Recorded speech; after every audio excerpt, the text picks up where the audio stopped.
Hey guys, tonight we're heading back to a world where getting sick wasn't just a nuisance, it was a countdown. Imagine this, the streets are quiet, too quiet. A single bell tolls in the distance, not for time, but for death.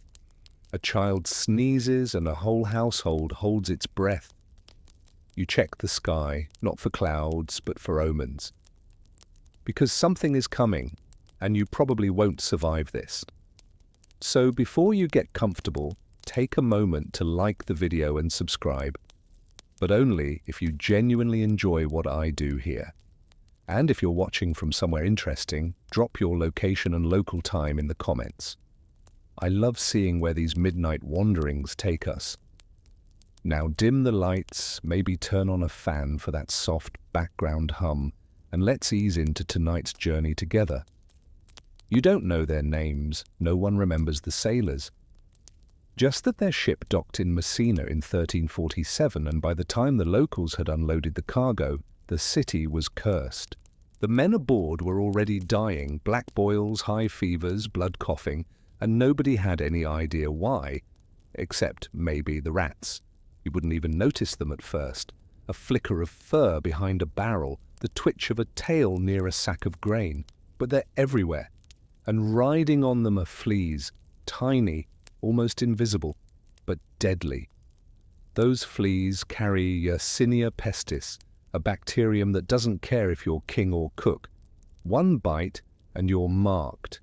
Historians still argue whether the rats were the primary vector or just an accessory to a much more airborne disaster.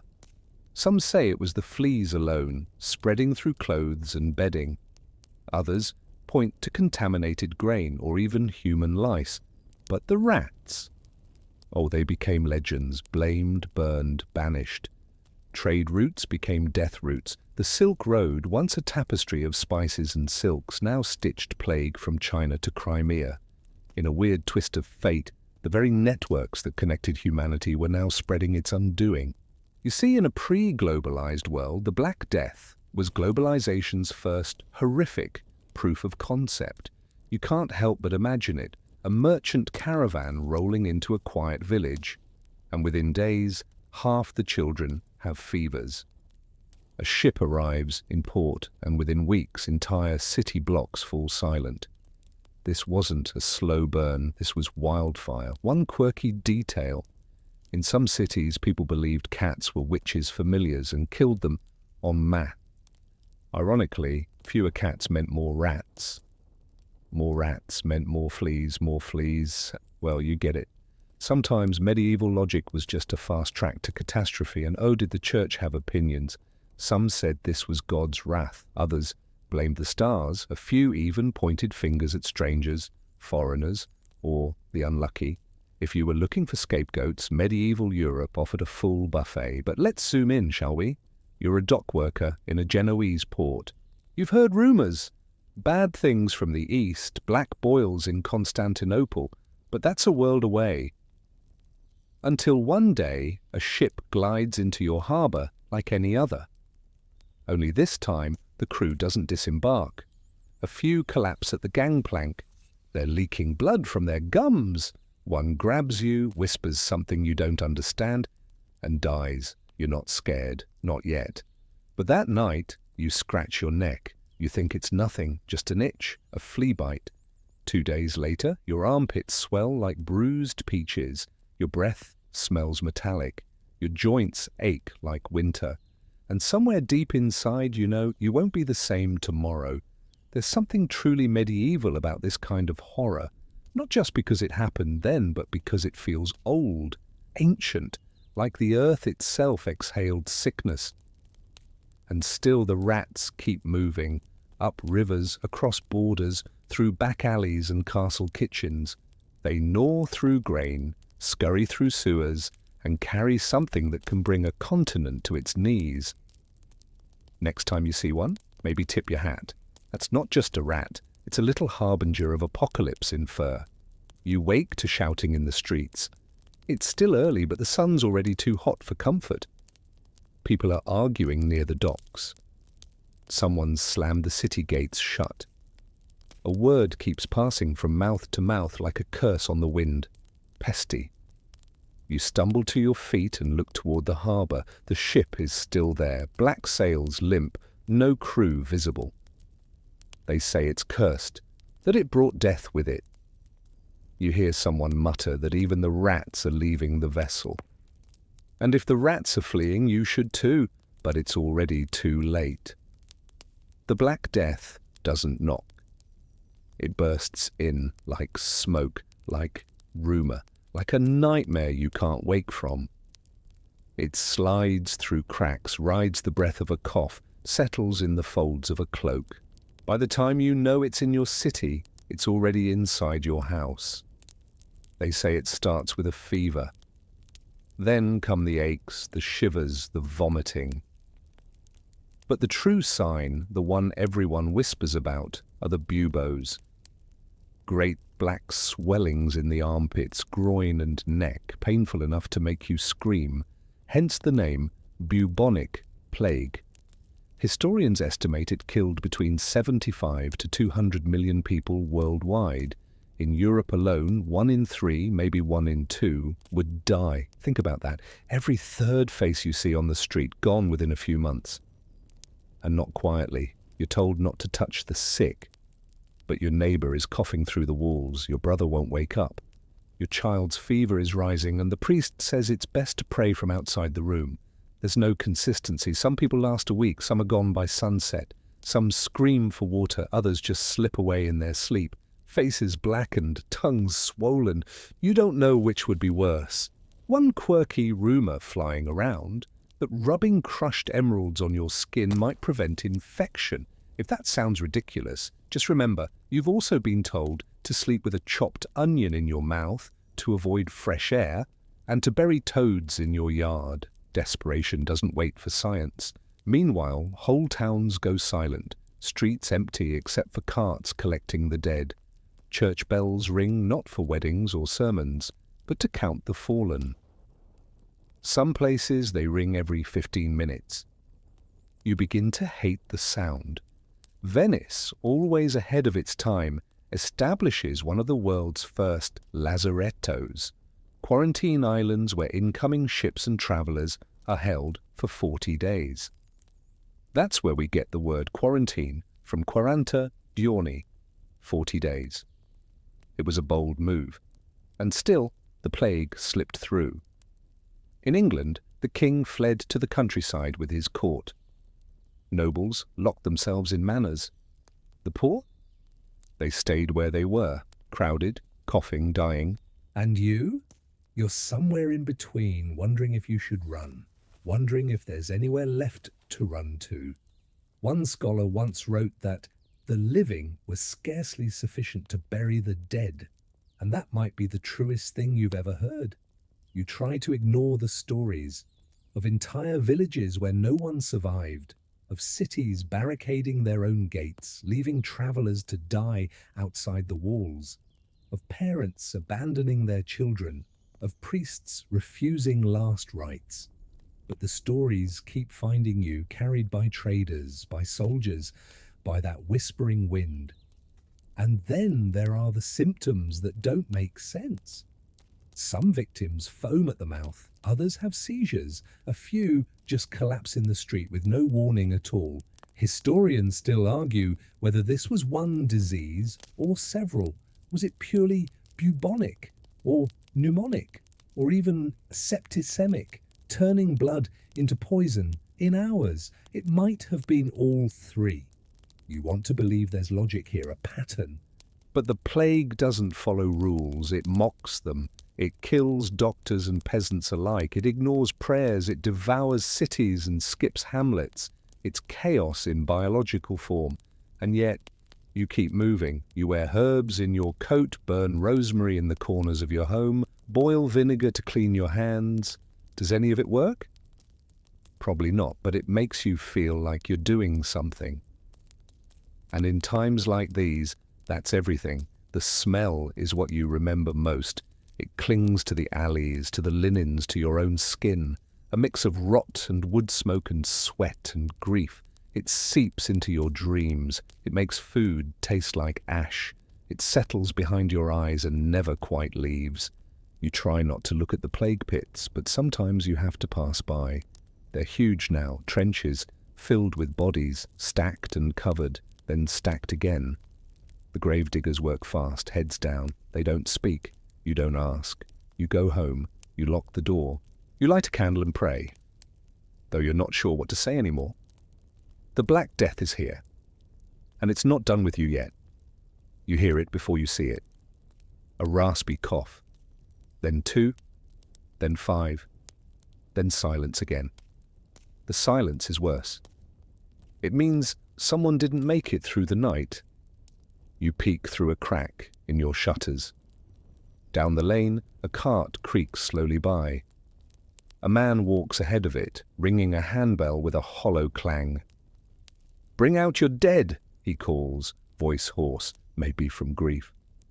Or maybe from the same thing that's taken your neighbors. You recognize someone in the cart. You wish you didn't.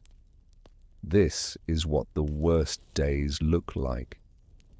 You've stopped keeping track of time. Calendars mean nothing when no one can go outside, and even the priests say God is tired.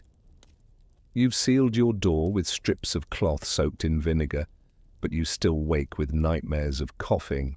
They told you the plague was bad, but nothing prepared you for the way it lingers, for how it breaks families, how it moves through entire monasteries, leaves schools empty, and drains all sound from the streets. If you could fly above the town right now, you'd see chimneys still, wells undisturbed, doors marked with red crosses, and the words, "Lord, have mercy."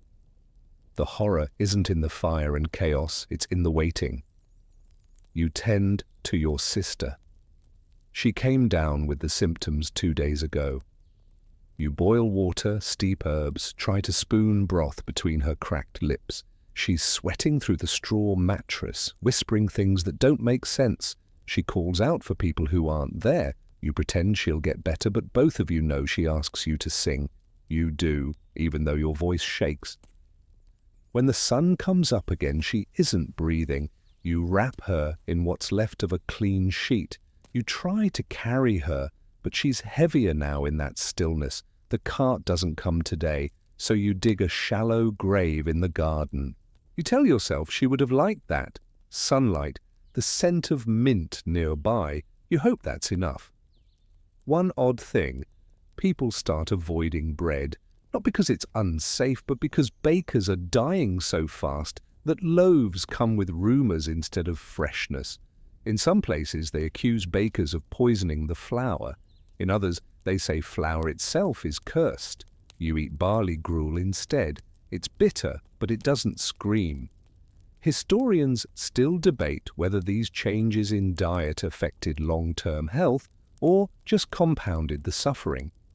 What they do agree on is this: fear changed everything. You notice things now, the way birds go quiet when a house falls sick, how certain dogs start howling outside homes that will lose someone by morning, how the smoke from burning clothes smells different when it's desperate. The town's graveyards filled up weeks ago. Now they're stacking coffins in the crypt beneath the church. No time for names, just rows. Your aunt used to read names aloud at funerals, slowly, with reverence. Now the priest reads entire lists in a single breath. There are no more funerals. You pass the apothecary's shop. The door swings open, but no one goes in. Inside, the shelves are half empty. The man who ran it vanished last week. Some say he ran, some say he was found slumped over his scales, a glass vial clutched in his fist. You believe both. Meanwhile, rich families are fleeing to the countryside, locking themselves in towers, hiring guards to keep others out. You tried to write a letter to a cousin who works for a noble house, but there's no one left to deliver it. Even the horses seem skittish. One of your friends begins coughing. Not much, just once or twice. She insists it's dust, or maybe the cold, but you step back. You don't say anything, just Wrap your scarf tighter and excuse yourself. You'll cry about it later. There's a new superstition in town. Wear a blue ribbon around your neck to ward off death. You've tied 3. They don't help, but they feel like armor. And right now, symbols matter more than science. Remember that strange medieval logic. It's blooming now. Some swear carrying garlic helps. Others burn rosemary branches at dawn. A few even claim if you laugh every hour, death will leave you be. The square has turned into a place of strange rituals. You pass someone banging pans together at the crossroads to scare off evil spirits. Another group dances around a well, singing in falsetto. You don't laugh, but you don't stop them either. The worst part? You get used to it. Not the dying, but the pattern. Wake, bury, burn, whisper, wait. And still, the plague moves on. You wake to scratching. Not in your throat, thankfully, but at the door.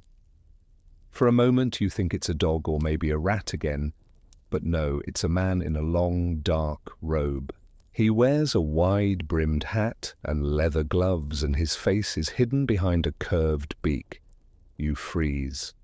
You've seen them from a distance before, but never this close. A plague doctor. He doesn't knock, just waits.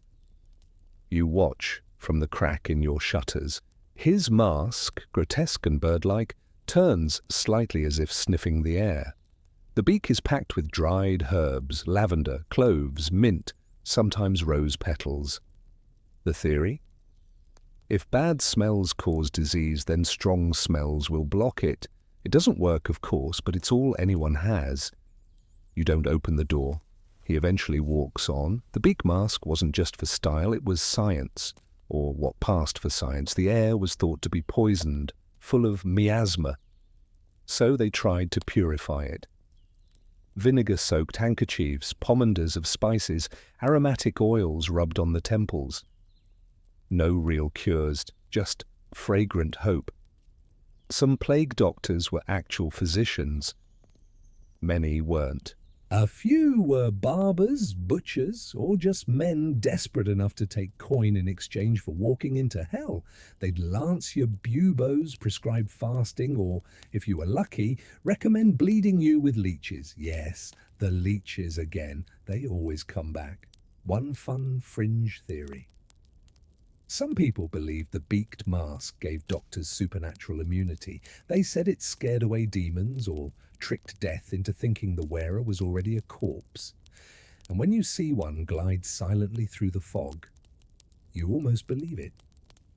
You remember your friend who started coughing.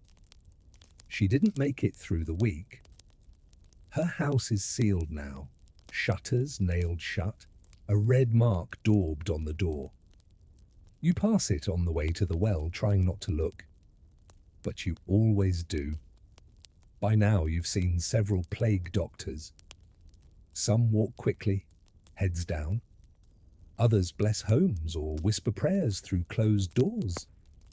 But most don't speak, and their silence is louder than a scream. Inside the city, fear turns into protocol. People begin avoiding eye contact. If someone sneezes even once, the crowd scatters. Entire districts go silent overnight.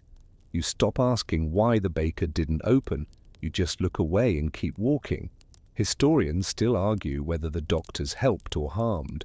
Some accounts say they brought comfort. Others claim they spread the disease faster, dragging contaminated tools from house to house. The truth probably lies somewhere in between. Intentions noble, methods questionable. The worst days are when you see a doctor and a priest together. That usually means no one in that house is coming back out. You hear about cities hiring these doctors under contract, with promises of high pay, but only if they survive. Most didn't. And the ones who did, they rarely stayed long. The smarter ones kept detailed journals. Thanks to them, we know how people bled, sweated, and begged. One doctor even noted the exact moment a man's eye turned black before he stopped breathing. That image stays with you. The robe they wear is waxed to repel moisture. Their canes serve two purposes: to examine patients without touching them, and to drive them back if they get too close. It's not cruelty, it's survival.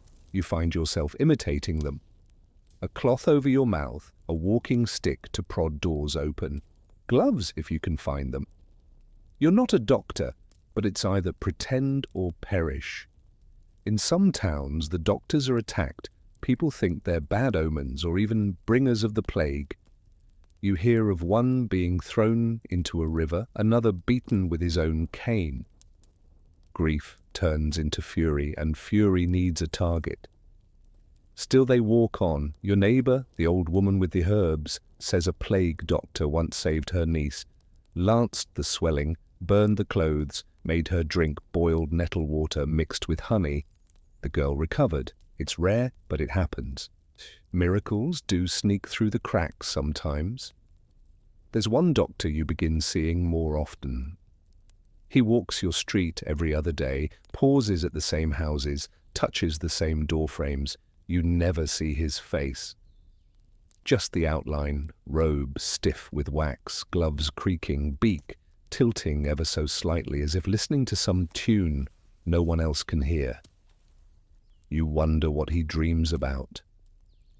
Then one day, he doesn't come. And you realize how much you depended on that shape in the fog. Even death has a rhythm, and now the beat is off. The bell tolls again. You don't remember who died first on your street. You just know it was before the bells. Back then, death was still personal. A name, a face, a moment. Now it's just a number. Another body carted away before sunrise. Another door marked with a smeared cross. And silence. They start digging outside the city walls now. The old cemeteries are full. The churchyards are overflowing. So you help carry the dead because someone has to. You walk with two others, each of you holding a corner of the sheet. The body inside is light. Too light. A child. There's no priest waiting by the trench, just a man with a shovel and another bell ringer behind him. The grave is already open, and inside you see others, limbs tangled, faces turned to the earth, some shrouded, most not. You hesitate. Not out of fear, you've seen worse. But because this one had a name, you say it softly as you lower her in. And then the dirt. You go home, wash your hands with vinegar, try not to cry. But the bell keeps ringing. You can still hear it even when you cover your ears. It's always ringing. The bell ringer isn't a priest anymore. He's just a man with a job no one wants. His robe is patched, his hands are cracked, his eyes don't blink often. You think he used to be a tailor. Now he walks from alley to alley with a cracked brass bell and a look that says, "Don't ask, don't follow, don't hope." In many towns, families stop burying their own. Burying is too risky, too overwhelming. So the carts come. Wooden, creaky, stained. A man calls ahead with that phrase you now hate. "Bring out your dead." And you do. Some wrapped in blankets, some not. You don't look the collectors in the eyes. One odd habit you've developed. You sniff everything, the air, your clothes, your hands. It's not hygiene, it's fear. You're trying to detect it, the sickness, as if it had a smell. People say the plague smells sweet like apples. Others say it's sulfur. You think it smells like linen left out in the rain. Historians still argue about how communities reacted. Some say it was total chaos, looting, fires, screams in the night. Others insist there was a strange calmness, a sense that if everyone whispered and walked softly, maybe death would walk past their door. You feel both. One day you follow the cart. You don't know why. You walk behind it through narrow lanes, past shuttered shops and abandoned houses. At the edge of town is the pit. It's deeper than you expected, wider too. The earth is black and wet, and the smell hits you before the wind does. They tip the bodies in, not cruelly, but not gently either. There's no time for poetry, just motion, one after another. You try not to see faces. You fail. You see someone drop a rosary after the last body, a quiet act, as if to say, someone still remembers. You stand there a long time, listening to the shovel, the wind, the bell. You hear stories now, fringe beliefs whispered like gossip. Some say if you wear the skin of the dead, the plague won't recognize you. Others claim the devil himself is steering the carts, that the bell ringer is a demon in disguise. A few even believe the dead will rise, angry at being thrown away so carelessly. You don't believe any of it, but you still cross yourself every time you pass the pit. There's a mural on the chapel wall that wasn't there before. Someone's painted dancing skeletons, grinning, twisting, holding hands with kings and peasants alike. The dance macabre. It says what everyone already knows, but doesn't say out loud. Death comes for all. And it doesn't care who you are. You pause in front of it, watching the skeletal figures waltz with crowned heads and monks and farmers. It's unsettling, it's also comforting, because in the end nobody escapes, but at least nobody's alone.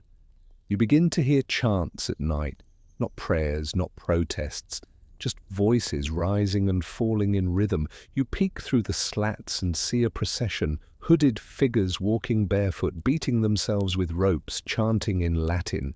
Flagellants. They believe if they suffer enough, God will spare them.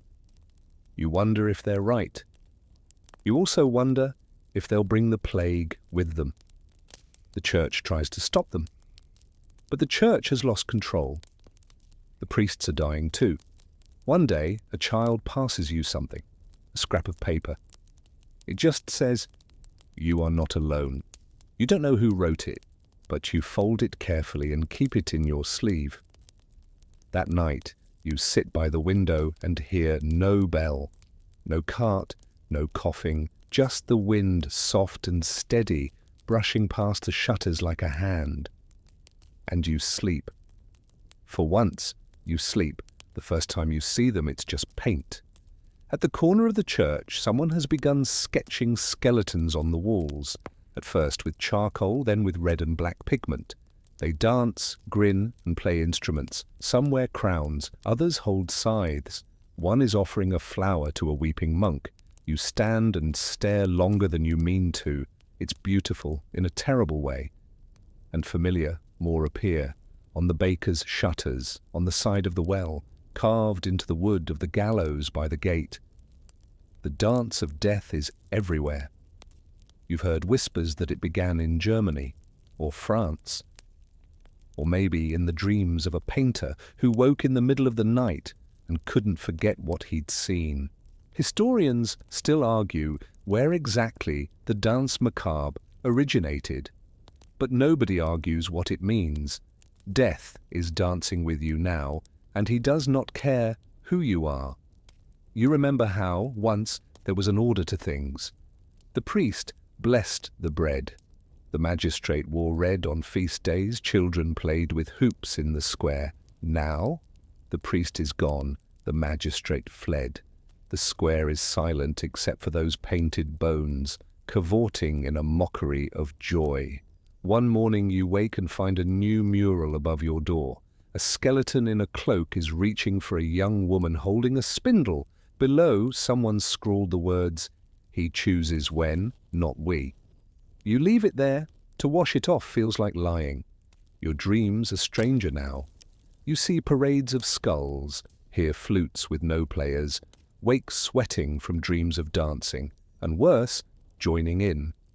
There's a strange comfort in the paintings. No one escapes, true, but no one's forgotten either.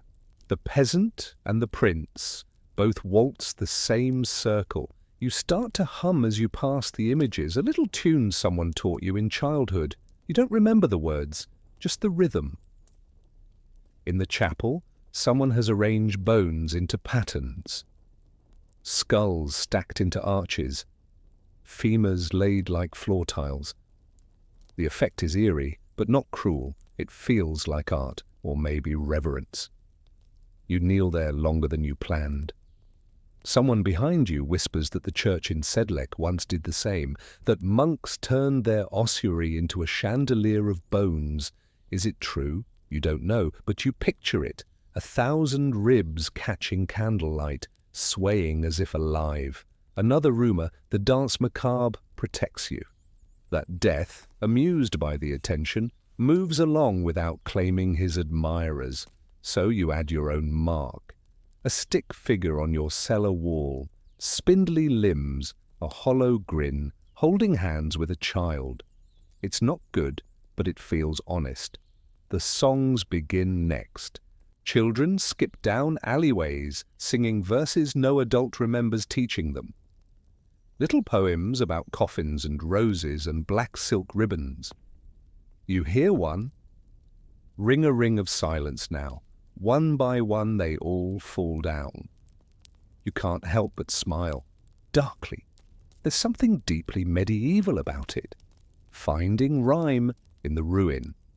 Scholars argue later whether these songs existed or were invented centuries after, but here, in this moment, they're real. They echo in the wells, in the chimneys, in the hollow of your chest. Someone holds a masked ball in the old granary, not out of joy but defiance. People come in dark cloaks and flower garlands, faces covered with painted skulls. There's dancing, food, laughter, tight and desperate. For one night you forget. You pretend the world is not ending. You don't recognize half the people there. Some of them are likely already sick. You don't care. When the sun rises, the granary is empty again, quiet. But on the door, someone's chalked the words, "We danced anyway." You keep walking past murals now. The skeletons seem less mocking, more knowing. There's one playing a lute by the fountain, another cradling a sleeping child. Death is still death, but maybe, just maybe, he understands something you don't. One morning, your reflection surprises you. You're thinner, eyes sharper, you look older, harder, but also still here. You light a candle, hum that tune again, and when you pass a new skeleton painting, this one leaning against a tree with a book in its bony lap, you stop. You sit beside it. You whisper, "Not today." And for once you believe it. You hear them before you see them. Chanting, low, rhythmic, relentless, a dozen voices moving together, not in harmony, but in punishment. You step outside just enough to see them rounding the corner, barefoot men, bloodied backs, ropes swinging from their shoulders, some with faces wrapped, others with eyes wild. The flagellants have come. They travel in bands, sometimes a few dozen, sometimes hundreds, passing from town to town like pilgrims, but louder, stranger, heavier. They believe the plague is punishment, that humanity's sins have reached such a stench, even heaven can't ignore it. So they lash themselves, hoping God might look down and say, "Enough." You've seen processions before. Feasts, weddings, the festival of St. Wilgefortis with all the bells and cakes. But this feels like a funeral with no end. Drums beat slowly. Each man takes his turn in the center of the circle, stripping down to the waist, then whipping his back with cords studded with iron. Thwack, thwack, thwack. The sound is nauseating. Children hide. Mothers pull them indoors. Some kneel and cross themselves. Others just stare. You're somewhere in between, half horrified, half hypnotized. The flagellants chant names of saints, beg for mercy, call out for repentance. But sometimes the Latin falters and breaks into sobs. Sometimes they scream. You don't know whether from pain or ecstasy, maybe both. Their leader, a man in red robes with a crown of thorns, real or fake, you can't tell, holds up a wooden cross and shouts to the heavens, "We bleed, so you will spare us." The crowd gasps. Someone cheers, someone faints. It's chaos, it's theatre, and it's deadly serious. Historians still argue over the role of flagellants during the plague. Some see them as spiritual warriors trying to heal a broken world. Others see them as dangerous mobs, spreading fear and sometimes the plague itself. Because here's the thing, when a group of bloodied men wanders from city to city, sleeping in barns, touching the sick, collapsing in churches, they bring more than prayers. In some places, authorities welcome them. Churches offer shelter. Townsfolk weep openly. In others, they're banned, hunted, even executed, especially when their chants turn darker, accusing Jews, foreigners, the wealthy. Blame needs a body. And sometimes it finds the wrong one. You see that happen once. A small group splits off from the main procession. They circle a house. A Jewish family lives there, quiet, reclusive, well known for their herb garden. The flagellants begin chanting louder. They poisoned the wells, someone hisses. Their prayers offended God. You know it's not true. You've bought garlic from them. They smiled at your sister. But truth bends under fear. By sundown, the house is gone. Ashes in the wind. You don't speak of it again. No one does. One strange detail. Some flagellants carry letters, self-made pardons, signed with ink and blood, declaring themselves absolved of all sin. Some even charge coin for them. It's religion and survival, tangled. You hear that Pope Clement tries to ban them, that the Church declares them heretics. But papal bulls don't reach burned villages. They don't calm frenzied crowds. In a nearby town, someone tells you the flagellants performed a miracle, that a girl with black buboes touched one of their bloodied whips and recovered within a day. You want to believe it. You really do. The next day, you see one collapse in the square, fevered, shaking. His wounds are infected. No one touches him, not even his brothers. By dusk they've moved on. The square is stained with blood and petals. Someone tries to wash it, but the water runs red. You dream that night of ropes and chanting, of a skeletal figure whipping itself over and over, even after the skin is gone, even after there's nothing left but bone. It laughs. You wake in a cold sweat. There's a new fear now, not just of the plague, but of what the plague is turning people into. You hear of mobs burning healers, women accused of witchcraft, wise men with books, anyone too strange, too quiet, too different. Your old neighbor, the one who used to sell dried mushrooms, disappears. You find her door broken, her herbs scattered. No one says what happened. But no one will touch her garden now. You step inside anyway, gather what you can, light a candle, whisper a name, because if the world is going to end, you refuse to let it end without kindness. You first hear about it from a traveler. He's wrapped in rags, walking with a limp, trading rumors for bread. You invite him to sit, mostly for the distraction, and he tells you the tale, a city to the north where the children won't stop dancing. You blink. He shrugs. They dance until they drop, until their feet bleed, until they vanish. You laugh nervously. It sounds like madness, but something in his voice lingers, and days later you hear it again, this time from a friar passing through, then from a merchant who swears his cousin's boy was one of them. It's called the dancing plague, or more dramatically, the choreomania. And the strangest part? It's real. Historians still debate what exactly it was. Mass hysteria? Ergot poisoning from mouldy rye bread? A form of seizure disorder? A curse? A coping mechanism? No one agrees. But the accounts are oddly consistent. Somewhere between 100 and 400 children in towns like Erfurt and Hamelin began to dance and didn't stop. You try to picture it. A cobbled street, morning mist curling low, and dozens of children skipping, spinning, some laughing, some crying, their feet black with dirt. At first people cheer. It looks like joy, but then it goes on too long. They don't eat, they don't rest. Some collapse, a few die, parents scream.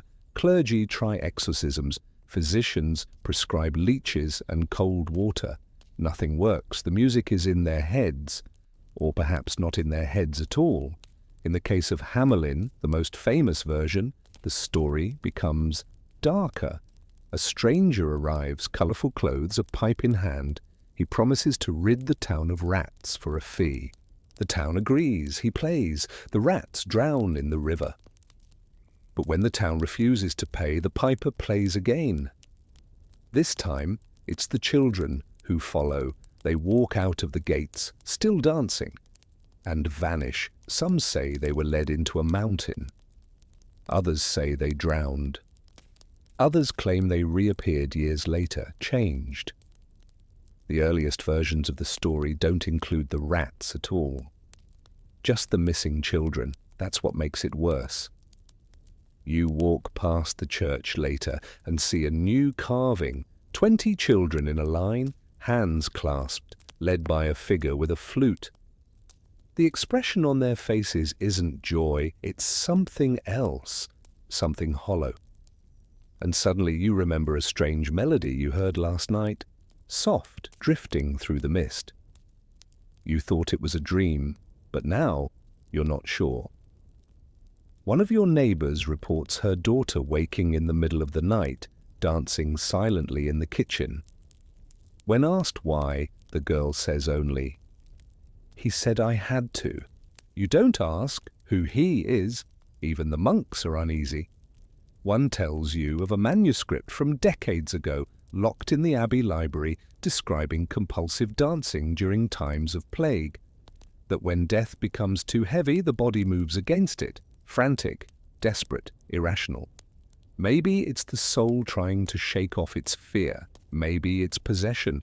You start noticing little things. Children humming in strange rhythms, old women tapping their feet when no music plays, a merchant on the road walking with a skip in his step, like a man keeping time to something only he can hear. You've lived through coughing, through fever, through the slow, sticky death of the Black Plague. But this is different.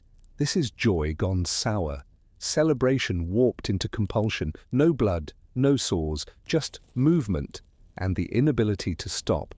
A bishop declares dancing sinful. He forbids music in the churches. A group of flagellants beats a fiddler nearly to death. But the rhythm continues. Somewhere in the bones of the city it echoes. One theory, quirky but oddly plausible, suggests that the dancing was a kind of protest, that in a world spinning into chaos people spun with it, choosing their madness instead of waiting for it to arrive uninvited. You understand that. Sometimes you want to dance too, just to remember that your body still moves. You see a girl near the market, twirling, eyes glazed. Her mother pulls her close, whispers something you can't hear, and carries her home. You hope it stops. You hope it doesn't spread. But you've learned something about hope. It's often just another kind of fever. And that night, as the moon rises, you think you hear music again. They don't touch you when you pass anymore, not because you're sick, but because you might be. Or worse, because you might be something else entirely, unclean. You notice it first in the eyes, a sideways glance, a hand pulled back, someone whispering after you leave the bakery. You check yourself. No fever, no cough, no buboes, just a rash. It started on your arms, then spread to your legs. It doesn't hurt, but it doesn't go away either. Someone says the word leprosy. You flinch. Leprosy, now known as Hansen's disease, wasn't actually that contagious, but in the Middle Ages it was terrifying. Not just because of the physical changes, skin lesions, nerve damage, disfigurement, but because of what it meant. To be labelled a leper was to be marked by God, cursed, cast out, and you weren't just sick, you were morally sick. Historians still argue how leprosy was perceived. Was it feared for its symptoms or for its symbolism? Because lepers were not only thought to carry disease, but also sin, pride, lust, punishment wrapped in skin. You find yourself checking your face in every puddle, every piece of polished brass. You rub herbs on the rash, burn your bedding, boil your clothes. Nothing works. Then one morning, there's a knock at your door. You open it slowly. Two men stand there. One carries a staff, the other holds a scroll. You don't hear everything they say, just words like inspect, parish records, and custom of separation. They give you a robe, a small bell, and a choice: go willingly to the edge of town, or be taken. You pack a few things, not much. A loaf of bread, a water skin, the scrap of paper from weeks ago. You are not alone.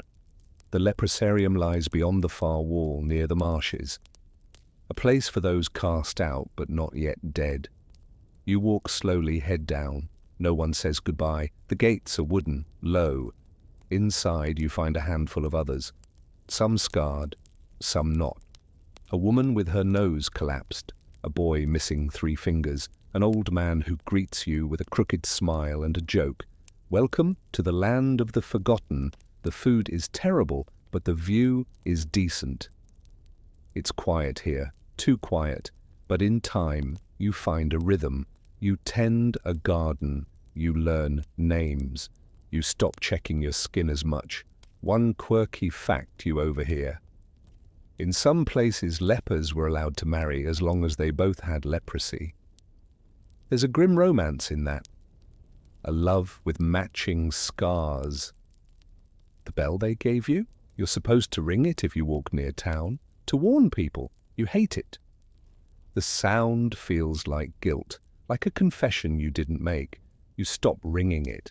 Sometimes travelers pass the leprosarium. They avoid eye contact. One even throws a coin into your garden like he's feeding birds. You plant it.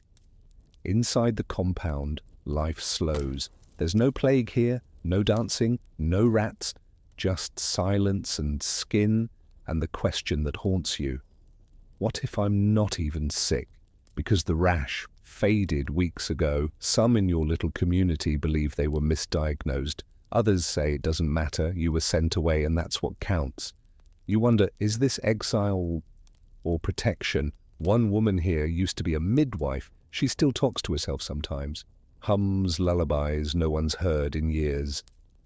Another man insists he once dined with a bishop. You believe him. You begin writing again, just thoughts, little memories. You carve them into wood, press them into wax, whisper them into the cracks of the walls. Because if no one's going to remember your face, maybe they'll remember your words. One day, you find a child hiding near the garden wall. Filthy, scared. He says he ran from the city after his parents died. No one would take him in. You bring him water, bread, wrap his feet. You don't care if it's allowed. He never speaks, but he doesn't run again.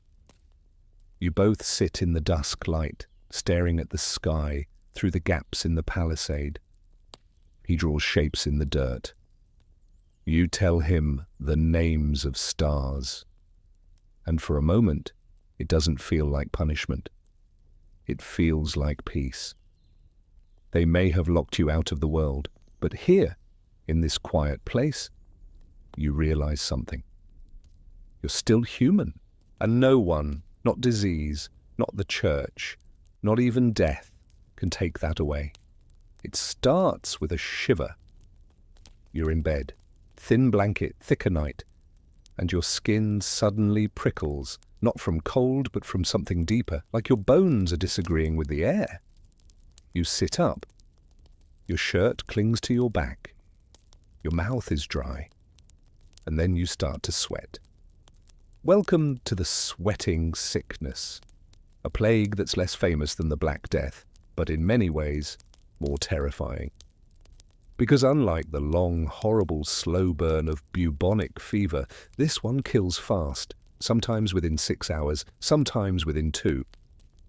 You've heard about it, of course. Whispers from England. Sudden deaths, healthy people collapsing in markets, in churches, at dinner tables. The symptoms come hard and fast. A sense of dread, chills, aches, violent sweating, delirium, and then, often, silence. Historians still debate what it actually was. Theories range from hantavirus to anthrax to a form of viral hemorrhagic fever. Some even suggest an early, now extinct flu strain, but no one knows for certain. It hit in waves during the late 15th and early 16th centuries, mostly in England, but with echoes on the continent, and then it vanished as suddenly as it came. One oddity, it mostly struck the wealthy, nobles, merchants, royal servants. The poor weren't completely spared, but the highborn had a front-row seat to terror. Some said the disease could smell money. You'd laugh if it weren't so plausible. You hear the stories now filtering in with the traders.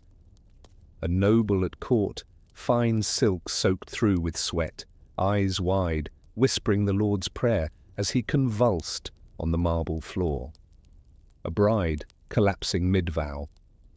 A scribe who wrote his own death record between shakes. No time to prepare. No time to pray.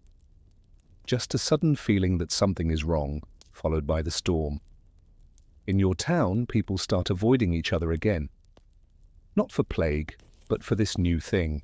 You feel like prey being hunted by different predators, one after another.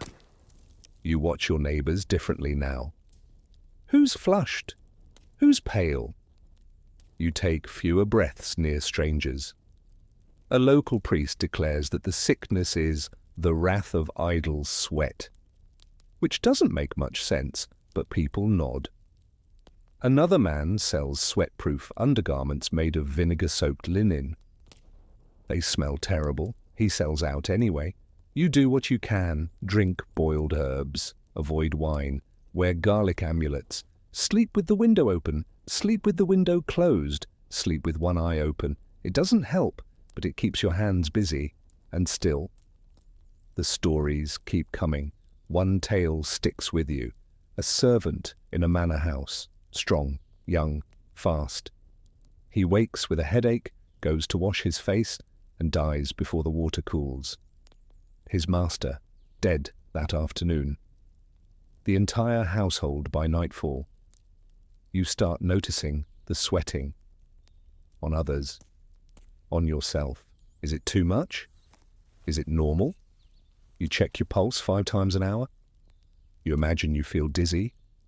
You convince yourself you're not. And then the shiver comes again. You sit perfectly still. Count your breaths. Listen to your body like it's a thundercloud. It passes, but your nerves don't. One bizarre superstition. People start sleeping with onions in their beds again, or wrapping their feet in rose petals. Some even say if you hum a psalm continuously, the sickness won't hear you and move along. It's nonsense, but you hum anyway. You remember someone saying, the disease doesn't like people who work. So you scrub the floor. Twice. You chop wood, even though you have enough. You peel vegetables just for the sound, and yet, when you visit the old mason, he's gone. The smell in his cottage is thick and sweet. His body is still warm. You back out without touching anything. Later, someone nails a board over his door. You hear of the sweating sickness of 1528, the worst wave. It followed Henry VIII's army, passed through Oxford and Cambridge, sent entire courts fleeing to the countryside. They say Henry moved every few days just to stay ahead of it. That no one wanted to touch the king, not even his own physicians. A weird detail? The sweating seemed to stop at the Alps. It rarely crossed into Italy. Some blamed the climate. Others said the saints of the south were stronger. You wonder what the Italian saints think of that. At night, you lie awake, shirt clinging to your chest, listening for the signs. You're not sure what's worse, the moment you feel the sweat start, or the moment it doesn't. Then after weeks, just like that, it vanishes. No new deaths, no new rumors. The wind shifts. You wake to silence, not sirens in your blood. You don't trust it, not yet. But you let yourself exhale. You didn't dance, you didn't bleed, you didn't sweat to death. You're still here. For now, you walk past the butcher's stall and freeze. Something's wrong. Not with the meat, though it smells off, but with the silence. The usual barking of dogs, the shuffle of feet, the low grumble of trade, gone. The square is still, but not empty. There, in the shadows under the cart, a pair of eyes. Then another, then 5 more. Rats. You back away slowly, scanning for a stone, but then you see the cat, dead, stiff, flies already gathering. No one's moved it, No one dares, because now it's not just disease you fear, it's what carries it, what might carry it, the creatures that move when no one's looking, and suddenly everything with fur feels like an enemy. In some towns, the authorities begin a cull. Pigs first, killed in the hundreds, sometimes right in the streets, and cats, dogs, even birds. The theory? Animals spread the plague, or maybe they are the plague. You hear of entire neighborhoods setting traps, throwing poisoned meat, burning stables. One strange moment, you watch a child weeping, clutching her kitten. A soldier snatches it away, mutters a blessing, and disappears into the alley. The cries don't stop. And the rats, still everywhere, thriving even. Here's the twist. Historians now believe that killing cats might have actually made things worse. Fewer cats meant more rats meant more fleas. And you know what those fleas carry? It's medieval irony at its finest. You pass by the tanner's shop. He's skinning something larger than usual. You don't look too closely. A sign hangs crooked on the door. Unclean beasts bring unclean breath. People start seeing signs everywhere. A crow on the roof means death. A dog howling after dusk means fever. A cat that crosses your path, say a prayer. And don't sleep facing north. It's not just fear, it's desperation made into folklore. You try not to believe it. But one night you find claw marks on your door. You don't remember hearing anything. No barking, no scratching. Just those 5 clean lines, straight and deep. You burn sage. It doesn't help, but it gives you something to do with your shaking hands. One morning, a man stumbles into the market with a sack of snakes, says they draw out bad blood. You watch him hold a garter snake to his own neck and close his eyes. He doesn't die. He also doesn't sell many snakes. Still, the idea spreads. Some say animals can absorb sickness, that a goose placed under a sickbed can take the fever, that a black rooster buried under the floorboards can stop death from entering. You don't know who starts these things, but suddenly everyone has a theory. You meet a woman who swears she was cured by tying a mole's foot to her wrist. Another carries a jar of crushed beetles. One man, drunk and trembling, insists he heard the plague leave his body in the form of a barking dog. He still howls some nights. Historians still debate how seriously people took these beliefs. Were they true practices or dark humor in the face of despair? Likely both. When the world breaks down, even nonsense becomes a compass. Then come the serpents, not real ones, carved ones, painted onto doors, drawn into the margins of books, scratched onto skin. You learn that some towns believed the snake, ancient symbol of medicine, could ward off illness, or at least distract it. You find yourself sketching one on a scrap of wood, just in case. Then come the rumors. A man with a talking dog who can sniff out the infected, a monastery that keeps plague at bay with a sacred pig, a village where no one gets sick because they feed birds with holy bread. You don't believe any of it, but you listen, wide-eyed, just the same. One day, a horse collapses in the street. The blacksmith curses, kicks it once, then stops. The crowd parts, no one helps. They all watch, breathing through scarves, hoping it's just a tired horse. That night you hear the smith is coughing. You avoid the stables after that. You begin to dream of animals, rats with human eyes, wolves whispering warnings, crows perched on your chest. One night you wake to find a cat sitting at your window.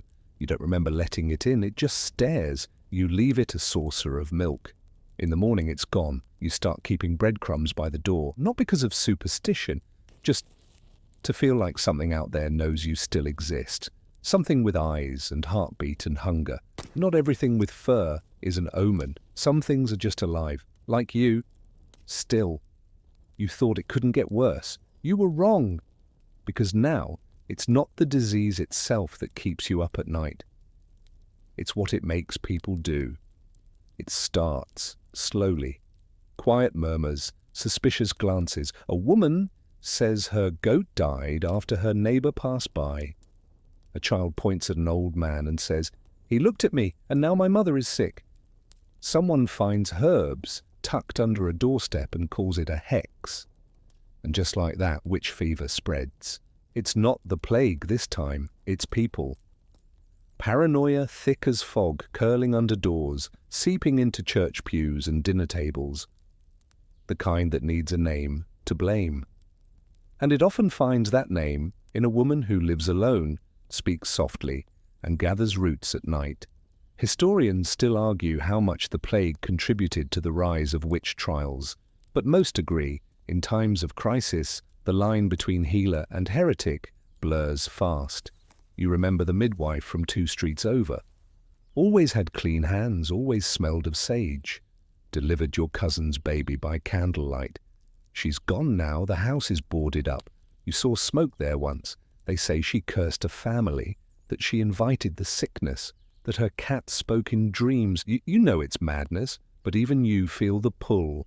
When things are this bad, belief becomes instinct, and instinct is rarely kind. Someone leaves a bundle of bones tied with thread at the market square, a warning or a message, or just fear made physical. Another man claims he saw his wife levitate the night before she coughed her last. You raise an eyebrow, but others nod. The worst is when the accusations come from children. They're believed immediately. You begin to say less. Keep your head down. Avoid looking too long at anyone. Not because you've done anything wrong, but because no one cares about proof anymore. If enough people think you're a witch, you are. In some towns, trials begin again. Quick ones. No juries, no defense. Just a priest, a question, and a choice. Confess or burn. It's not really a choice. One woman near the river is tied to a chair and thrown into the water. She floats. They pull her out, shivering and gasping, and then hang her anyway. You watch from a distance, your stomach turning to stone. There are tests now. Boil an egg in urine, prick a mole with a pin, count the number of cats you've owned, touch a child's forehead and see if they cry. These things decide if you live. One bizarre tale spreads fast. A woman who baked bread with poppy seeds cured 10 people and was thanked with a pyre. Another who burned a red ribbon and said a prayer backward was spared. People say she gave the sickness back to hell.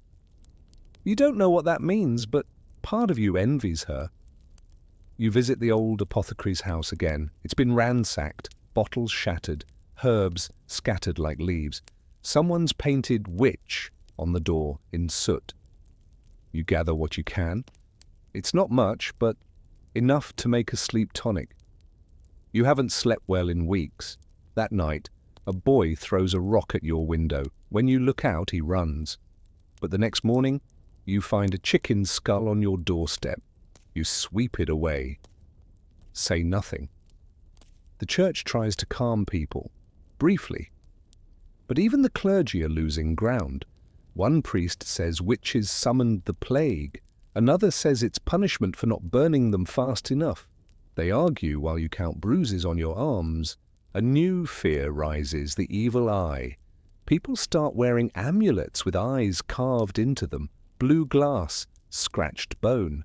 Anything to deflect the stare of someone who wishes harm. You see a merchant close his stall rather than serve a woman with a wandering eye. You feel sick. But you also understand, because in a world that no longer makes sense, something has to. You write your name in chalk behind your door. Not a spell, not a prayer, just proof I was here. I did not harm. A little girl sees you once with a bundle of herbs. She asks if you're a witch. You crouch down, show her the mint, the rosemary. Let her smell it. She smiles. 2 days later, her parents don't answer their door. You leave the herbs at their step anyway and walk away. Because whatever this is now, it's not about logic. It's about control and pain and fear so big it needs to set someone on fire just to feel warm. You hum as you walk. Not a charm, not a spell. Just to remind yourself you still can. You can smell it before you open the door. The air hangs thick with something foul. Not rot exactly, but stale, like breath trapped in cloth. You cover your face with your sleeve, but it's no use. It's everywhere. In the rafters, the corners, your own hair.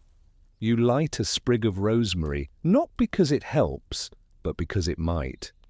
People have started blaming the air itself, not spirits, not sinners, not stars, but air. That invisible breath that carries everything. And in a strange way, they're not wrong. The word you hear over and over again is miasma, bad air. People believe it carries the plague, floating in invisible clouds from swamps, graves, unwashed bodies, and worst of all, others. That someone simply breathing near you could kill. So now, everyone is at war with the wind. You watch your neighbors hang bundles of herbs in their windows, lavender, sage, rue. The market smells like a funeral. One man carries a nosegay tied to his belt. Another chews cloves constantly as if he can taste salvation. There's a new job in town, fumigator. They walk through alleyways burning damp straw, tar, even sulfur. One lights a pile of old shoes soaked in pitch. It drives out the fleas and everyone else. You try not to gag. Historians still argue about the real impact of miasma theory. It wasn't exactly right, but it wasn't entirely wrong either. While plague wasn't carried by air itself, it was passed by breath and filth, by fleas and dust and crowded rooms. In a way, the fear got people to clean things they should have been cleaning all along. You pass a man painting over his walls with lime wash. Someone else throws buckets of vinegar down the drain every morning. The whole street starts to smell like sour wine. One quirky ritual takes hold in your part of town. People begin lighting bundles of dried orange peels at dusk and walking them in circles around their homes. A priest says it creates a wall of sweet breath. A widow swears it saved her son. You try it once, the smoke stings your eyes. The child still coughs. Another trend, plague masks, but not the fancy doctor kind. These are simpler, scraps of linen soaked in vinegar or rosewater, tied over mouths with ribbon or twine. You wear one too. It doesn't help much, but it gives you a role in the fight. You breathe in something floral and pretend you're stronger than you are. Inside your home, you keep a bowl of onions on the windowsill. You heard they absorb illness. They go soft in a day. You replace them again and again. One night, you dream that the wind is alive, that it whispers names into your ears as you sleep. Some are names you know, others haven't died yet. You wake gasping, mouth dry, convinced the air has weight. In public, people now walk with scarves pulled up over their noses. They avoid talking. Some even carry walking sticks to keep others at a distance, early versions of social distancing, centuries before the term exists. You start seeing drawings posted around the square, illustrations of lungs blackened by evil breath, diagrams of how to boil vinegar, lists of approved purifying herbs. None of it is consistent. One poster says time is holy, another says time invites demons. You use it anyway. It makes the broth bearable. A child on your street begins burning feathers at night. He says the smoke eats the dark. You don't correct him. One elderly man refuses to leave his cellar, claims the air is better underground. He eats nothing but pickled beets and dry bread. You assume he'll die. 3 weeks later, he emerges just fine. You almost hate him for it. A new superstition catches on. If you ring a bell while entering a room, the sound will cut the bad air. Another says spinning in place 3 times before sleeping keeps the air outside. You try both. Nothing changes, but somehow you sleep better. You notice that after a while you breathe differently. Shallow, measured. Like you're trying not to use too much. You hold your breath walking past strangers. Exhale only near windows. You wonder, will you ever breathe freely again? Then one day the wind shifts, literally. A storm rolls through, violent, Sudden, rain lashes the rooftops, thunder cracks like the world is being ripped open. You stand in the doorway, watching the downpour scrub the streets. It smells clean, sharp, alive. The next day, the air feels different. Not safe exactly, but honest, like a promise.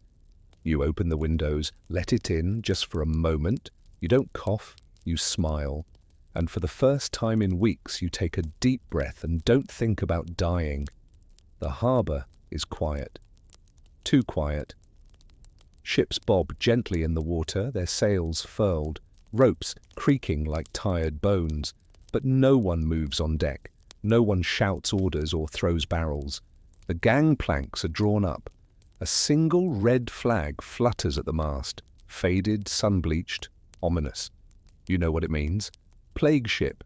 The city has passed a new rule. Any vessel arriving from infected ports must wait at anchor for 40 giorni, 40 days. It's a long time to sit, especially if you're healthy, but no one wants to take chances. And so the ships wait, and so do the people on them. You hear groaning from one as you pass along the docks. Not loud, just human. A voice calling out in a language you don't recognize. It fades, you keep walking. Quarantine, you've learned, is one of the few things that seems to help. Not always, not consistently, but enough. And while historians argue whether it came from Venice or Ragusa, the principle is clear. If you can't fight the disease, you can at least contain it. Of course, containment is easier when you're not the one being locked in. You hear of people trapped for weeks on a single floor of their own homes, their doors nailed shut from the outside. Bread left in baskets by neighbors. Water lowered on ropes, no visitors, no exceptions. One family a few streets over tried to escape through the roof. The city guards caught them. No one knows what happened next, but their windows are boarded now. You visit the old merchants' quarter and see that entire buildings have been marked. Red crosses painted on the doors, sometimes with the date of sealing. No one speaks of what goes on inside. You imagine whispered prayers, arguments, the silence after. There are lazarettos too, islands, makeshift hospitals, entire neighborhoods converted into isolation zones. In Venice, they say there's one with stone beds, incense burners, and armed guards. If you arrive, you stay. If you leave without permission, you're hunted. It's not just foreigners, it's pilgrims, monks, even nobles. The disease doesn't care about your titles, and increasingly, neither does policy. You overhear a town official muttering about sanitary cordons. Circles drawn on maps, villages cut off, trade routes redrawn. A city downriver sends word, do not send boats, we shoot before we ask. Still smugglers try, they bring fruit, wine, cloth, sometimes bodies. One is caught hiding under a cart, half alive. He swears he has no symptoms. By the next morning he does. There's a debate in the square. Should we cut off the river entirely? Should we burn the bridge? One woman says the plague rides water like a demon. Another says it rides people, always has, always will. You don't weigh in, you're busy sealing your window with waxed cloth and muttering the same 4 words every time someone coughs. Not this time, please. A strange thing happens during this time. Letters become more precious than gold. They're aired out for days, held over smoke, sometimes soaked in vinegar. But people keep writing, because when you can't see someone, words are all that's left.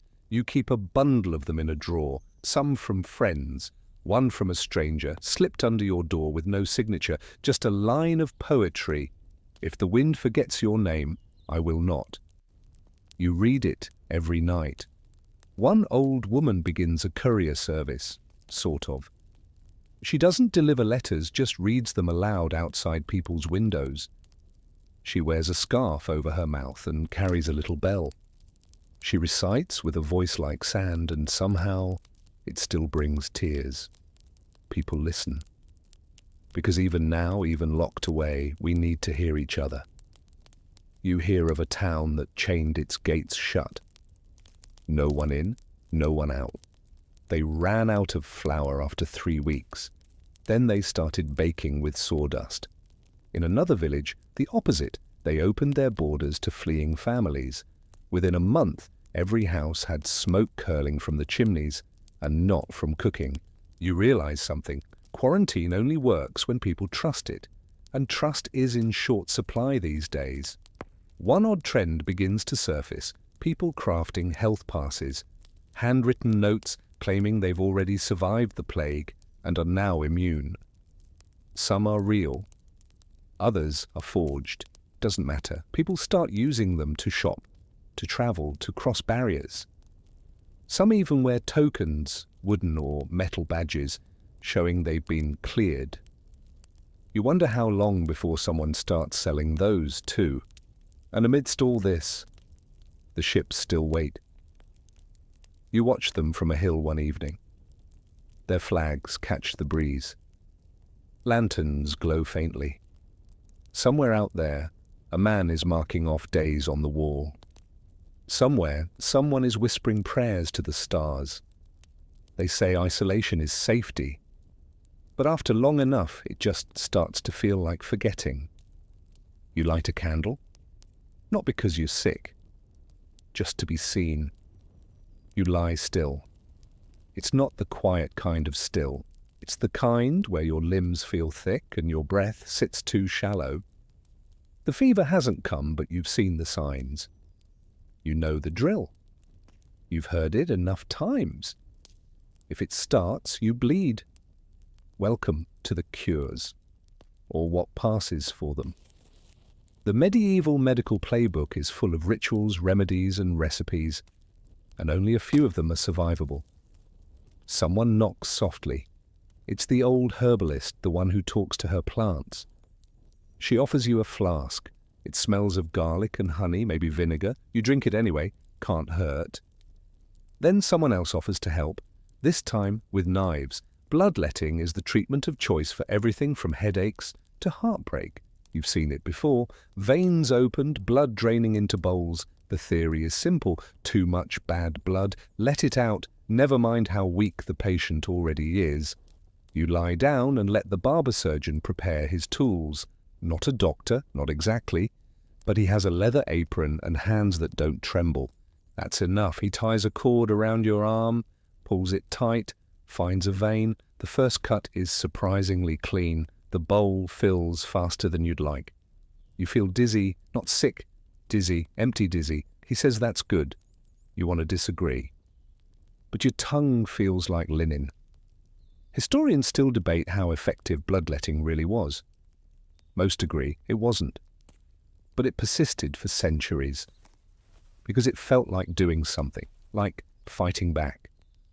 Sometimes that's all people need. Afterward, you rest. Someone rubs your chest with mustard oil. Someone else hands you a compress soaked in goose fat and vinegar. You don't ask what's in it. You just close your eyes. One woman suggests leeches. Instead, says they're gentler, more precise. She keeps a jar of them fed with ox blood and river water. You hear them wriggling in the dark. Another man swears by burnt toad powder. He grinds it into paste, mixes it with honey, and smears it across his chest every morning. You see him coughing later, blood on his lips. Not encouraging. There's a man down the road selling plague cakes, lumps of herbs and flour baked with silver shavings. To balance the humours, he claims. You try one. It tastes like dirt and regret. And then there's the smoke. People burn everything now. Juniper, frankincense, even hair. One neighbour torches her husband's shoes because someone told her leather holds sick vapours. Another sets fire to her mattress and sleeps on straw instead. You wake once to find someone lighting a bundle of angelica root outside your window.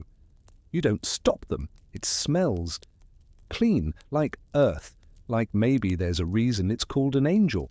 There are bath cures too, boiling water with nettles, or cold plunges in river springs. You try both. You prefer the cold. At least it shocks you into feeling something again. One bizarre remedy. Someone recommends wearing a live chicken against your skin. Let the sickness leap, they say. You decline. The chicken looks skeptical anyway. A travelling monk visits the square, offers a new cure. Recite the Lord's Prayer while staring into a candle. If the flame flickers at the wrong word, you're infected. He ends up accused of witchcraft by sunset. You sit by your window now, swaddled in mustard poultice and doubt. A small pile of charms hangs from your neck, one made of brass, one made of pressed flowers, one that used to be a button. None of it helps, but you feel better, which in a time like this is help. You start keeping a list of what you've tried. Vinegar compresses, bleeding, twice, garlic broth, smoke fumigation, leeches, no, prayers, yes, toad ash, regret. Singing to water, you were tired. Hope, intermittent. You read the list every morning, update it when something new arrives. Someone brings a wax tablet with spells etched into it. You hold it once just to feel the weight. You don't believe in magic, not really, but you also didn't believe in a disease that makes your skin blacken, your lungs collapse, and your friends disappear. So, you keep the tablet, just in case, and you keep breathing. That, above all, is the best medicine no one ever offers. You open your window one morning and feel relief. The air is cool. The bells are silent. No new crosses on doors. You let yourself hope. Then someone screams. You run outside. People are gathered by the well, murmuring. At first, you think it's another false alarm, a fevered dream. Then you see it, the butcher's apprentice, pale and swollen, collapsed in the dust. The plague is back. Again. You don't know how it returned. No one does. Maybe a traveller slipped through quarantine. Maybe the rats never left.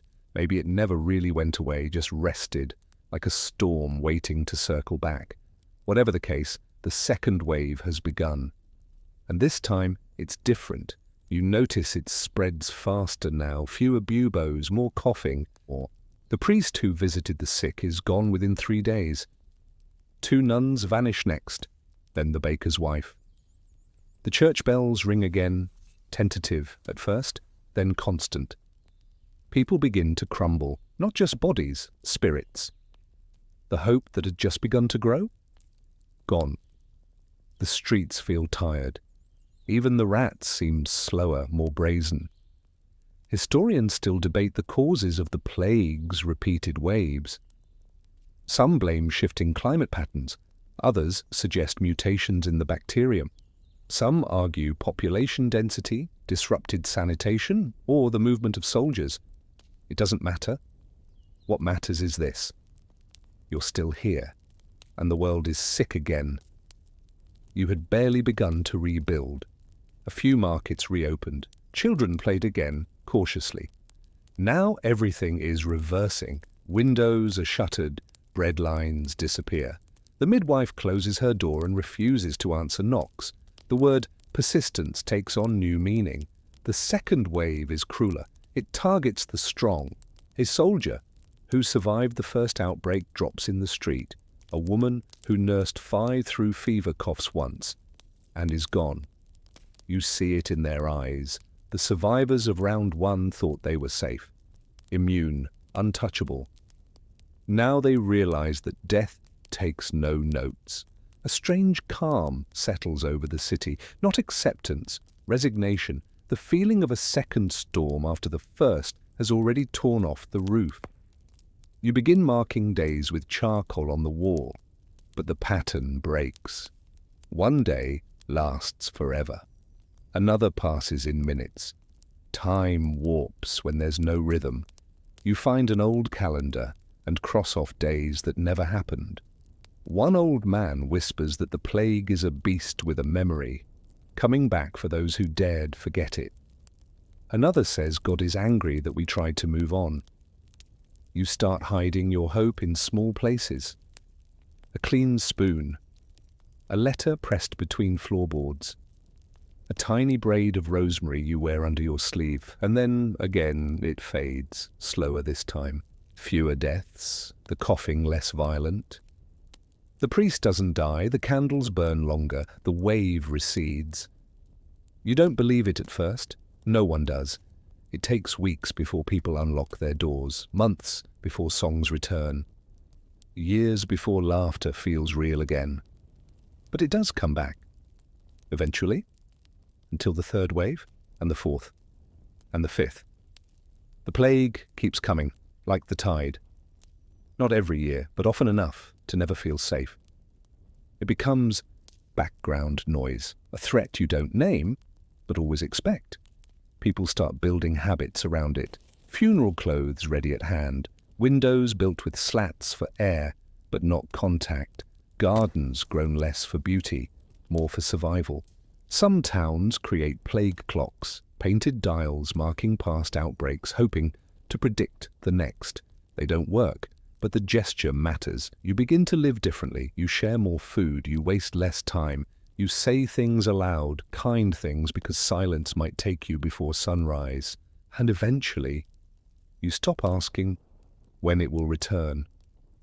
You just ask if it takes me, who will remember my name. You carve it into the wall, just in case. You've slept on benches, hay, even that unfortunate pile of barley husks behind the mill, but nothing prepares you for a hospital bed in the Middle Ages. The straw crackles when you lie down, the pillow smells faintly of yesterday's soup, and somewhere nearby a nun is singing in Latin, the pitch wobbling like a nervous sparrow. You clutch your blanket and wonder if this place will heal you, or finish the job. Monastic hospitals, hotels, Dieu, Xenodokia, Domus Dei, spring up across Europe to shelter the sick, the poor, and the hopelessly lost. They're run by monks and nuns who consider charity a shortcut to heaven, and who, crucially, can read the medical manuals. Mainstream fact: by the 12th century, nearly every major abbey in France and England keeps an infirmary wing, complete with herbal garden, tiled stove, and a well-thumbed copy of Galen for bedtime reading. Your room, a generous term, is a long hall lined with low pallets. Over each hangs an oil lamp, supposedly to cleanse the air. You're pretty sure the only thing it cleanses is your ability to sleep. A brother in brown robes shuffles by, murmuring blessings and taking pulses with 2 fingers and the raised eyebrow of someone deciding whether you'll need extra prayers. Mealtime. Porridge so thin you can see your reflection, an unexpected vanity mirror. Joke number 1, you've had thicker water.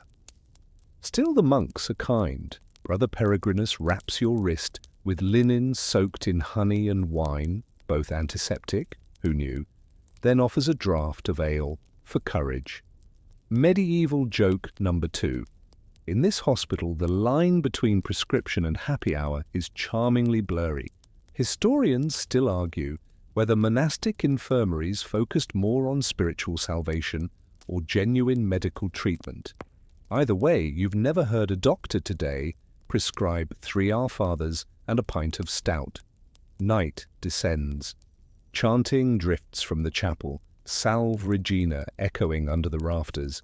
You half expect angels. Instead, you get Brother Hugo, who snores like a catapult resetting. You toss straw at him, gently, then pull your blanket tighter. Nobody said healing was serene. A quirky tidbit to pass the time. Some monastic hospitals employed herb pigs, swine allowed to roam the cloister gardens, their knack for sniffing truffles repurposed to identify medicinal roots. If a pig rooted it up, it went in the pharmacy. You silently pray Brother Peregrinus doesn't bring one into the ward at dawn. Morning. A novice records your symptoms with a crow quill on wax tablets, then gently scrapes yesterday's notes into oblivion, early data privacy. He asks whether you've experienced visions. You briefly consider mentioning your dream of dancing skeletons performing a jig on top of a plague pit, but decide to keep that between you and the straw mattress. Treatment continues, lavender steam for your lungs, willow bark tea for aches, and a suspiciously cheerful suggestion of trephination if the headache worsens.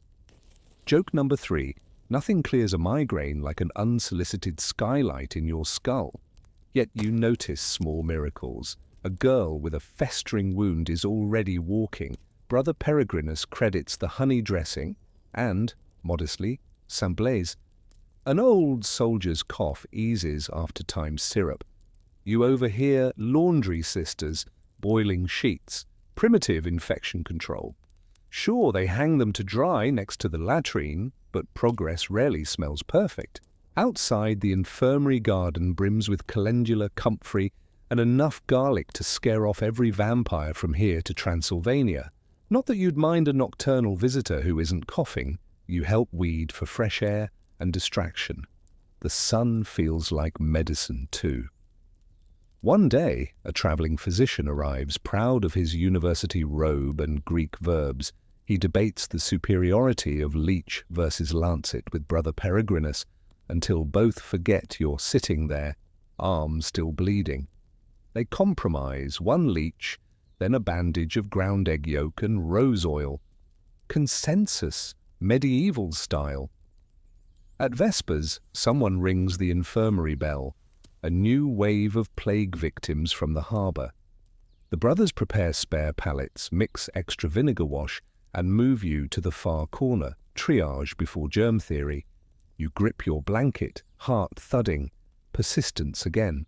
Yet amidst the chaos, a gentle truth crawls in. These monks believe every body, however broken, is worthy of song, soup, and clean linen. Even if the cure fails, the care is real. That discovery is almost a remedy itself. You sleep that night to distant chanting and the rustle of herbs drying overhead. No skeletons dance, only the pulse in your wrist, steady beneath the linen. Tomorrow, Brother Peregrinus promises, you can taste fresh bread. Well, yesterday's bread toasted. You almost smile. The hospital may not have marble floors or miracle pills, but it gives you something rarer than goose-fat salve, a fragile, flickering sense that life might keep going, and that someone, somewhere, will sing for you while it does. You see them from the window, not monks, not doctors, just people, tired, blank-eyed, shoulders slumped like sacks of grain. Their clothes are torn, soot-streaked, dyed by the road. You recognize the look because you see it in the mirror. It's the look of the left behind. These are the ones who couldn't run or ran too late, the poor. It starts small. A boy sleeps in the doorway of a closed bakery. A woman sells all she owns for a bowl of oats. Then entire families begin to gather by the fountain, holding tin cups and silence. You bring them crusts, dried fruit, anything. It's not enough. It never is. You hear one merchant mutter, "A poorer the true plague," you want to scream. Instead, you give your bread to a girl with dirt under her fingernails and a cough she tries to hide. Historians still argue just how much the plague widened the class divide. But in your world, the gap is a chasm, and it echoes. The wealthy fled early, holed up in manors, towers, country estates, with wine cellars and servants, to burn their dirty linens. Some even had personal doctors. Most didn't come back until the bells stopped ringing. Meanwhile, the poor stayed, not out of bravery, but necessity. Where would they go? Who would take them? Even now, when the streets are quieter, you see it. The long-term cost of survival. The rich return to repaired roofs and stocked pantries. The poor return to debt, evictions, orphaned siblings, buried parents. It's not just death that haunts them, it's what comes after. You hear of pauper pits, mass graves with no names, no markers. In one town, a beggar scratches his name into the wall of a ruined chapel. "I was here. I mattered." You copy that line into your notebook just in case. One quirky custom pops up. Coins sewn into hems, belts, even shoes. The poor, fearing death at any moment, carry their final offering with them. If no one buries them, at least they've paid in advance. You help an old man one day. He collapses in the street, breathing hard. His fingers grip a pouch of dried beans like treasure. You carry him to the infirmary. He dies before sunset. You bury the beans with him. One woman keeps working through it all. She sells candles made from leftover tallow and beeswax, shaping them with fingers too thin to bend. If we're going to die, she says, we might as well have light. You buy 2. She gives you 3. Another man sharpens knives in the square. His child sleeps beside him on a folded cloak. No one speaks to them, but everyone watches. He whistles while he works. You don't know if it's joy or defiance. You hear that in some towns, the labor shortage gave peasants power, higher wages, better treatment. You don't see that here. Here the poor just work more for less. But there are moments, small ones, a cart of bread left at the city gate for anyone in need, a wealthy widow turning her garden into a soup kitchen, a noble child offering their cloak to a coughing stranger, and then there are the guilds. Some take in orphans of plague victims, raise them as apprentices.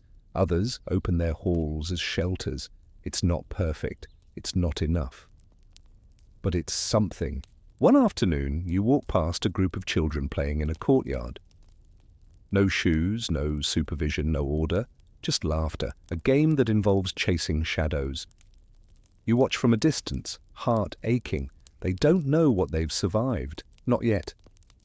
Later you write, the poor do not die quietly, they burn and they shine, because you need to believe that someone, somewhere, sees them, hears them. You try to carry more than you keep. You give what you can. You listen. Because if the plague taught you anything, it's this. Dignity isn't a luxury, it's a right. Even when everything else is gone, and when another nobleman says they should be grateful they're still alive, you'd say, you say nothing. But you remember his face, and you remember hers, the girl with the cough and the tin cup and the dirt under her nails. You remember who shared and who didn't. The square is full today, not with bodies or carts or fire, but with people gathered shoulder to shoulder, eyes turned toward the cathedral steps. A monk stands at the top, holding something small and gleaming, a relic. They say it's the toe bone of a saint, or a splinter from the true cross, or the veil of a virgin martyr. It doesn't matter which. What matters is that it's holy and people believe it can save them. You don't. But you go anyway. Because at this point, belief is its own kind of medicine. One woman kisses the reliquary with trembling hands. A boy touches it and weeps. An old man simply stares, mouth moving silently. You stay at the edge of the crowd, close enough to see, far enough not to be seen. Historians later debate the role of holy relics during plague years. Some say they were spiritual anchors. Others call them false hope, sold in silver boxes. But at the time, they were everything. Proof that something still listened, that someone still cared. You hear of entire towns pooling their savings to import relics, fingernails, skull fragments, even pieces of robes. One city ships in the bones of Saint Sebastian, patron of plague victims. Another claims to have the tears of Mary herself, caught in amber. One priest offers limited-time blessings for a donation. Another shouts that the relic must be paraded through the streets to lift the curse. You see gold processional poles, velvet cushions, clouds of incense. It's part theatre, part theology. And yet, you want to believe. You visit the shrine later that night. It's quiet now, no crowd, just flickering candles and the faint smell of melted wax. The relic sits in its case, tiny, ancient, surrounded by gilded metal, like a prisoner made divine. You kneel, you say nothing, just listen. The silence is strange, like it's waiting for something. You don't get answers, you don't get miracles. But you do feel something settle inside you, something like calm or surrender. You leave a sprig of rosemary on the altar. It's all you have. Around town, other practices begin. People make pilgrimages to shrines, even dangerous ones. A man walks barefoot to a chapel 50 miles away. A woman weaves crosses from her own hair. One group lies face down in the road, weeping in unison. It's not insanity. It's grief, spoken in the only language left. You hear a story from a traveller. In a hilltop town, the villagers built a tower made entirely of plague victims' shoes. They planted a flower garden at the top. They called it the Promise. You hope it's true. More relics arrive, some clearly fake. One claims to be the staff of Moses. It's clearly a broom handle. Another contains the breath of Saint Apollonia, sealed in a glass orb. You want to laugh, but you don't, because desperation isn't always blind. Sometimes it's deliberate. And honestly, a little magic feels necessary. One quirky belief pops up. If you wear a ribbon touched to a relic, it protects your home. Soon, every window has fluttering colours. Your street looks like a festival or a battle flag. You tie one too, purple, for memory. You begin to pray, not with words, but with acts.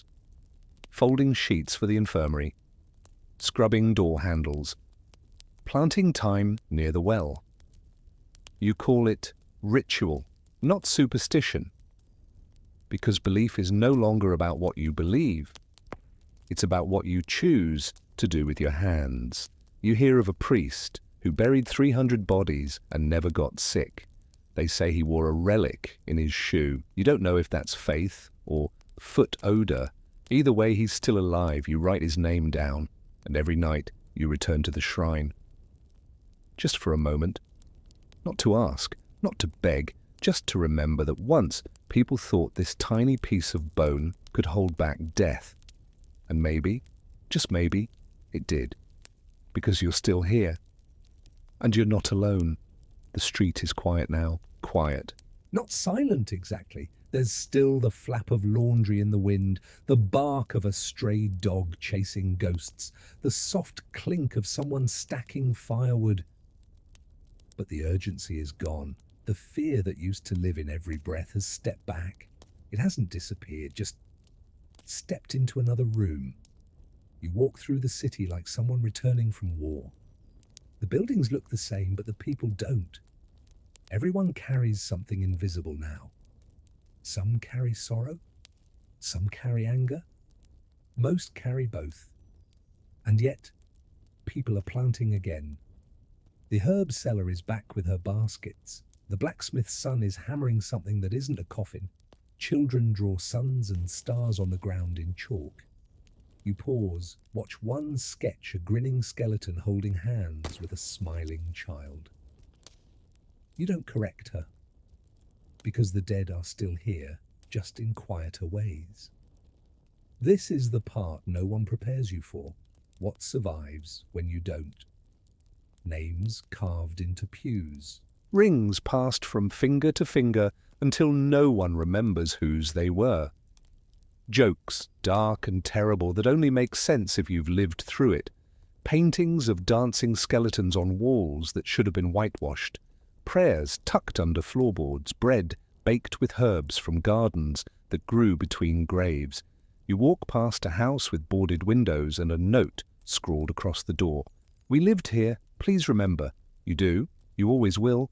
Historians still debate the legacy of the plague. Some say it collapsed the feudal system. Others argue it ignited the Renaissance. You don't care about economic models. You care about the old man who whistles again, the midwife who still weeps at baptisms, the widow who reopened her door and left it unlatched. Because this is what survived, not just people, but persistence. One quirky new trend? People build wind chimes out of spoons, thimbles, scraps of iron. They hang them on windows, porches, trees. Every breeze makes them sing, a soft, silver music. It's not mourning, it's memory. You hang one too. Each clang is a name you remember. And there are many, You pass the old chapel and find someone writing on the wall, not graffiti, not blasphemy. Just one line. We're still here. That's the miracle.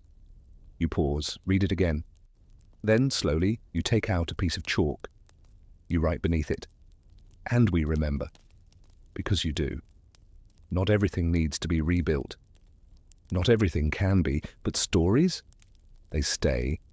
In bones, in bells, in soot and scars and lullabies. You think about the nights you coughed alone, the days you watched the cards, the first time the fever didn't come for you, the time you touched a relic and cried, the time someone handed you bread and didn't ask your name. You think about everyone who danced, everyone who bled, everyone who burned herbs, prayed to saints, kissed coins before eating, tied ribbons to their door. You remember. And you carry 'em, because the most terrible and terrifying epidemics of the Middle Ages didn't just kill, they changed what it meant to live. And now, as the sun rises over a city that is, by some quiet, breathless miracle, still breathing, you breathe with it. In, out, alive, still. The light is soft now. You're no longer walking, just drifting, half here, half there. The square is empty, the candles burned low.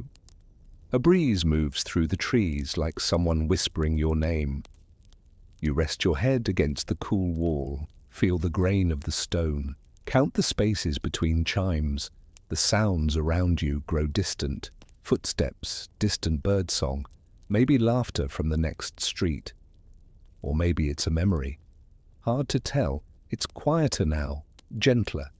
You think of all the names you've said out loud, the ones you kept to yourself, the ones no one else remembers, and you realize they were never gone, just waiting, like seeds in the earth, waiting for someone to notice, to whisper back.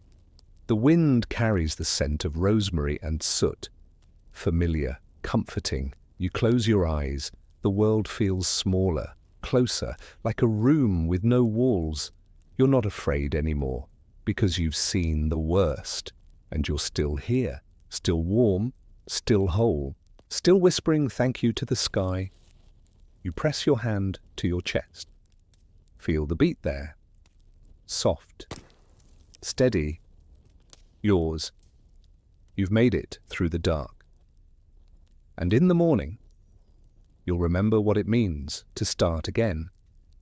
End of script. Sweet dreams.